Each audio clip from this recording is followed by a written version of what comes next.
Chinese President Hu is in town visiting President Obama. And this week on the Road Testament, the topic is therefore China, the car manufacturing business, and of course, the significance of his visit to the United States. J.F. Musial, say hello. Hey, hey, Alex, weren't we supposed to do a in-person episode this week?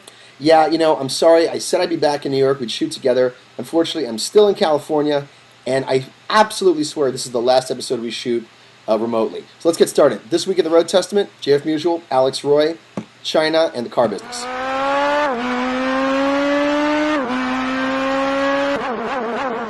Facts, figures, forget it. This is the Road Testament. JF, let's hear what you have to say. Actually, I do have facts and figures. Last year, let me read it right here. 35% of all global sales for Mercedes-Benz came from China. Last year alone, General Motors sold more cars in China than anywhere else. Peugeot, they sold 832,000 cars in France, 375,000 in China.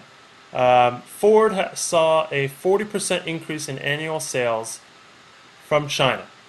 That's pretty incredible numbers, Alex, I have to say. Well, let me give you a more interesting number, or at least the most interesting number. In 2009, 85% of the Chinese car market was foreign cars. Mm-hmm. So let's get down to what this really means, because actually what this really means is, well, yeah, go long on shares of any company selling cars in China. But I think there's a really important thing to understand about the Chinese market. Not just that it's huge and growing, blah, blah, blah, but any car manufacturer that wants to do business in China has to partner, according to Chinese law, with a Chinese car company. And they have to share trade secrets, apparently, and they have to have Chinese nationals in their upper management. Mm-hmm. So it's almost like it's a weird catch-22 because you have to be in the Chinese market right now if you're any one of the big car makers. You need to be there, especially to boost your sales. But to do so, you have to sacrifice your management. You have to sacrifice your build quality. Obviously, the labor is much cheaper in China, but you also have to give up pretty much your trade secrets to Chinese. well, yeah, and look, there's several really important things. I guess this leads to several really important things, which I don't think are going to be evident for 15 to 20 years. But let's break down the significance of the volume of foreign car sales in China. Obviously, Ford, GM have learned a lesson that Volkswagen, which is number 2 in China, has learned, which is that you have to be present in the Chinese car market. All right, given. But beyond that, and buying shares in these companies, is the fact that they're setting up factories in China. And so you have brands like Buick, which is, pretty much dead here, but has a few models that are not bad, which is one of the most important brands in China. And then It's actually the designs. It's not that necessarily they're selling new cars. They're selling old designs, but new cars of old designs. It's pretty incredible. It is incredible. And, why is this happening? Because brands like Audi and Volkswagen, which obviously grew in the United States in significantly recent years, have, awesome brand value in China. And they have brand value in China, which is matched apparently by Ford's brand value in China. I think in China, Ford's considered a premium brand, which it is not in the United States.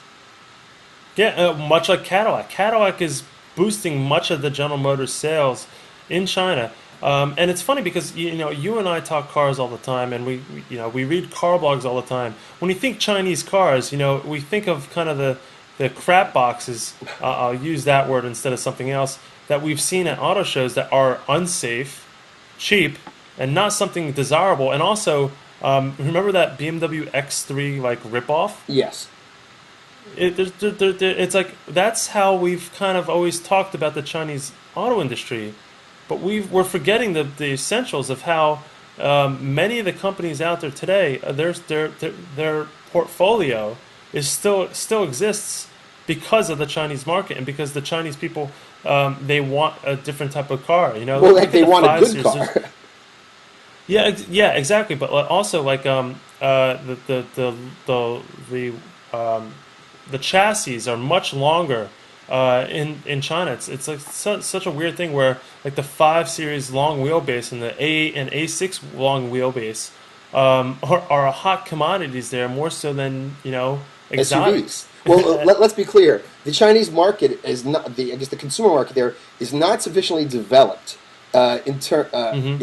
that they want to get into, say, SUVs on a level that you have in the United States. There, premium sedans, like in Europe, have that are large, if not larger than sedans available here, are a commodity in a way that SUVs are not.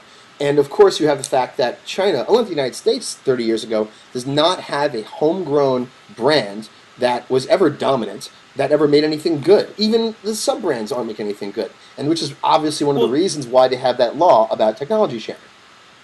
exactly. Well, they do have Chinese car companies, but those car companies are not necessarily building their own cars. They're building someone else's cars. Right. They're building Mercedes cars. They're building BMW cars. So there are plenty of car manufacturers in China, but they're kind of the I guess you could say that the skin behind a much bigger corporation such as the Germans or even Subaru is starting to build cars in China.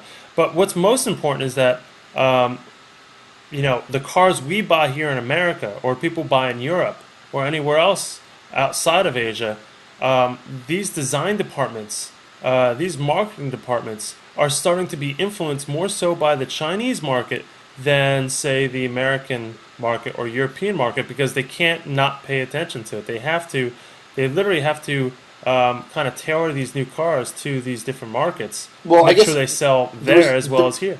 the result of that. I'm sorry to interrupt you, but the result of that obviously is Mullally's One Ford plan, where they're going to make one set of cars globally.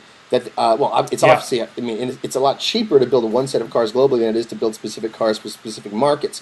But I mean, the story for me, at least, because I care about American car companies, is that Ford is going to see growth in the Chinese market that I can't possibly have here. Why? The U.S. consumer Hmm. market is mature. The presence of brands here, what's completely, inundated, and Ford does not make enough models to supply, or even compete in the Chinese market against manufacturers like Volkswagen and Audi that have a huge, huge number of models across their brands. Ford sold Jaguar. Hmm. Ford, I predict, is going to come out with a much higher end sedan in the next 5 years that may not sell here, but Hmm. it's going to sell like hotcakes in China. Yeah. One thing to add, I think this is how we kind of wind it all together to show how important the Chinese market is. Volkswagen has come out to say that they will be soon possibly to be developing a brand just for the Chinese market. A car that will cost uh, under $11,000 US to any consumer in the Chinese market. It's going to be built by Volkswagen, but it's going to be a brand that we've not heard of or seen of as of yet, just for that market. It's pretty incredible. Well, and let's not forget the rumor of a certain German sports car manufacturer coming out and actually building cars in China. But look, listen, I got to say two more things. Which, well, first of all, Hmm. this catch-22 about technology sharing that Audi, Mercedes, Volkswagen, everybody has with building in China is really not going to be relevant for about 20 or 30 years. Why?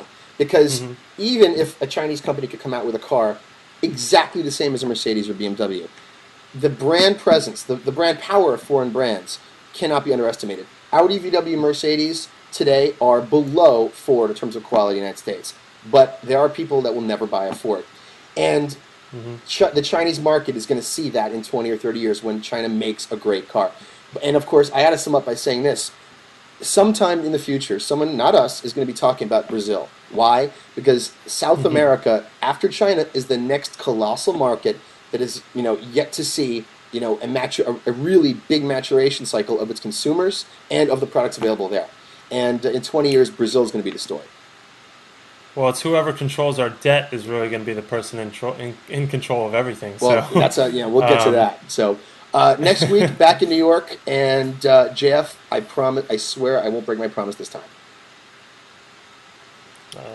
I hope you can keep your promises. I also predict you will not be buying a Cherry or a Geely before you turn 50. Signing out from LA, JF. Take care.